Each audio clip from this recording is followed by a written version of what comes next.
मतलब ऊर्जा के मामले में दुनिया के बड़े देशों को टक्कर देने की तैयारी कर रहा है। आखिर केंद्र सरकार ने एक ही बैठक में 84,000 करोड़ रुपए खर्च करने का फैसला क्यों लिया? इस फैसले का असर सिर्फ तेल गैस कंपनियों पर नहीं बल्कि आने वाले समय में आम लोगों की जेब और देश की ऊर्जा सुरक्षा पर भी पड़ सकता है। आइए जानते हैं पूरा मामला क्या है विस्तार से। नमस्कार, एक न्यूज 24 देख रहे हैं आप और मैं हूं आपसे ब्यूटी। प्रधानमंत्री नरेंद्र मोदी की अध्यक्षता में आपको बताते चले शुक्रवार को हुई केंद्रीय कैबिनेट और आर्थिक मामलों की कैबिनेट समिति की बैठक में कई अहम फैसलों पर मुहर लगाई गई। इनमें सबसे बड़ा फैसला देश में तेल और प्राकृतिक गैस की खोज को तेज करने के लिए 84,000 करोड़ रुपए के निवेश को मंजूरी देना रहा। सरकार का मानना है कि इससे भारत में ऊर्जा संसाधनों की खोज को नई रफ्तार मिलेगी। और आयातित तेल पर निर्भरता कम करने में भी मदद मिलेगी। केंद्रीय सूचना एवं प्रसारण मंत्री अश्विनी वैभव ने बैठक के बाद फैसलों की जानकारी देते हुए बताया कि सरकार का उद्देश्य देश के विभिन्न हिस्सों में नए तेल और गैस भंडारों की खोज को बढ़ावा देना है। इसके लिए सार्वजनिक और निजी दोनों क्षेत्रों की कंपनियों को आधुनिक तकनीक और निवेश के जरिए प्रोत्साहित किया जाएगा।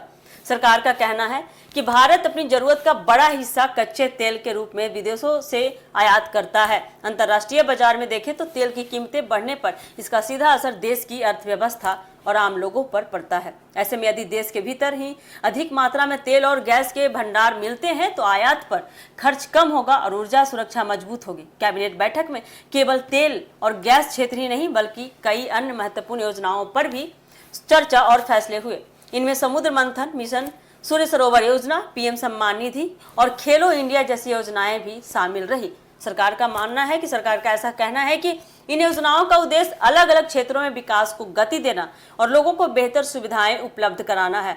विशेषज्ञों के अनुसार आपको बताते चले तेल और गैस की खोज में बड़े निवेश से नए रोजगार के अवसर भी पैदा होंगे। ड्रिलिंग, सर्वे इंजीनियरिंग, परिवहन और संबंधित उद्योगों में हजारों लोगों को काम मिलने की भी संभावना है। जो लोग बेरोजगार हैं उनको काम मिलेगा। इसके अलावा नई तकनीकों के इस्तेमाल से ऊर्जा क्षेत्र में भारत की क्षमता और मजबूत हो सकती है। हालांकि सरकार ने स्पष्ट किया है कि यह राशि एक साथ खर्च नहीं की जाएगी।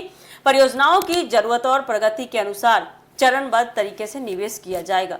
खोज का काम देश के विभिन्न संभावित क्षेत्रों में वैज्ञानिक सर्वेक्षण और आधुनिक तकनीक की मदद से आगे बढ़ाया जाएगा। अब सबकी नजर इस बात पर है कि सरकार के इस बड़े फैसले का असर जमीनी स्तर पर कितनी जल्दी दिखाई देता है। यदि नए तेल और गैस भंडार खोजने में सफलता मिलती है तो इससे भारत की ऊर्जा आत्मनिर्भरता बढ़ेगी, विदेशी मुद्रा की बचत होगी और लंबे समय में देश की अर्थव्यवस्था को भी मजबूती मिल सकती है। ऐसे में कैबिनेट का यह इतना बड़ा फैसला आने वाले वर्षों में भारत के ऊर्जा क्षेत्र के लिए एक महत्वपूर्ण मोड़ साबित हो सकता है। तो ये थी अब तक की अपडेट। फिलहाल के लिए दीजिएगा इजाजत। धन्यवाद।